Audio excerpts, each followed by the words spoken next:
ဖုန်းကနေထွက်လာတဲ့ flashlight အလင်းရောင်အောင်မှာမင်းလိုက်ရတာကမင်းကလေးတယောက်မဟုတ်ပါဘူးအဲ့ဒါကတော့သူ့ရဲ့ကိုယ်ပိုင်ပုံရိပ်ပါဒါပေမဲ့အဲ့ဒီပုံရိပ်ကကြောက်စရာကောင်းလောက်အောင်ပိန်ချောင်နေပြီးမျက်လုံးတွေနေရာမှာအပေါက်အမဲကြီးတွေဖြစ်နေပါတယ်မင်းကဘာလို့လဲမင်းအတန်တုံနဲ့မေးလိုက်ပါတယ်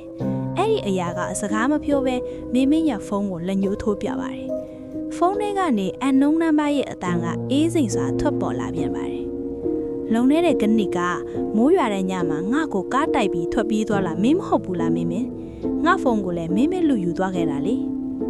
မင်းရဲ့ခေါင်းထဲမှာပုံရိပ်တွေအကောင်ပြောင်ပွက်လာပါတယ်ဟုတ်ပါတယ်လွန်ခဲ့တဲ့တစ်နှစ်ကသူကားတိုက်မိခဲ့တဲ့မင်းကလေးစီကနေအခုအညီတောင်းဖို့ကြိုးစားနေတဲ့ဖုန်းကိုသူလူယူပြီးလွှင့်ပစ်ခဲ့တာပါသူမထေသွားနေတက်တယ်မရှိတော့ဘူးလို့သူထင်ခဲ့တာပေါ့အခုသူ့လက်ထဲမှာကင်ထားတဲ့ဖုန်းဟာအဲ့ဒီညကသူလူယူခဲ့တဲ့ဟောင်းနှွမ်းစုပ်ပြတ်နေတဲ့ဖုန်းအိုကြီးထင်နေပါတယ်သူကင်နေကြစမတ်ဖုန်းမဟုတ်တော့ပါဘူးတောင်းပန်ပါတယ်ငါတောင်းပန်ပါတယ်မိအော်ဟစ်ပြီးအခန်းပြင်ကိုပြေးထွက်ဖို့ကြိုးစားပါတယ်ဒါပေမဲ့အခန်းတကပွင့်မလာတော့ပါဘူး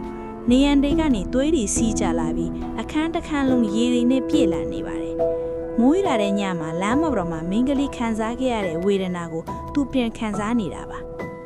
မှန်ခွဲဆက်တွေကြားထဲကနေမင်းကလေးရဲ့ဝိညာဉ်ကတဖြည်းဖြည်းထွက်လာပါတယ်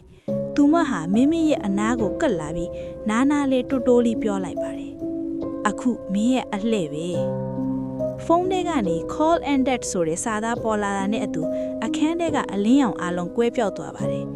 နောက်တနေ့မနက်ခင်းမှာမိရဲ့အခန်းတကားကိုအိမ်နီးနားချင်းတွေကရဲတွေနဲ့အတူဖျက်ဆီးပြီးဝင်လာကြပါတယ်အခန်းထဲမှာတော့ဘာမှမရှိပါဘူးမင်းလည်းမရှိတော့ပါဘူးလူတွေတွေ့လိုက်ရတာကတော့အခန်းလေကကျမ်းပြင်ပေါ်မှာလဲကျနေတဲ့ဟောင်းနှန်းစုပ်ပြတ်နေတဲ့ဖုန်းအိုကြီးတစ်လုံးပါပဲအဲ့ဒီဖုန်းရဲ့ဖန်သားပြင်ပေါ်မှာတော့မင်းရဲ့ဓာတ်ပုံက missed call ဆိုတဲ့စာသားအောင်မှာထာဝရရှိနေပါတော့တယ်လမ်းမပေါ်မှာတော့မိုးတွေကတီးထန်စွာဆက်လက်ရွာသွန်းစေပါပဲ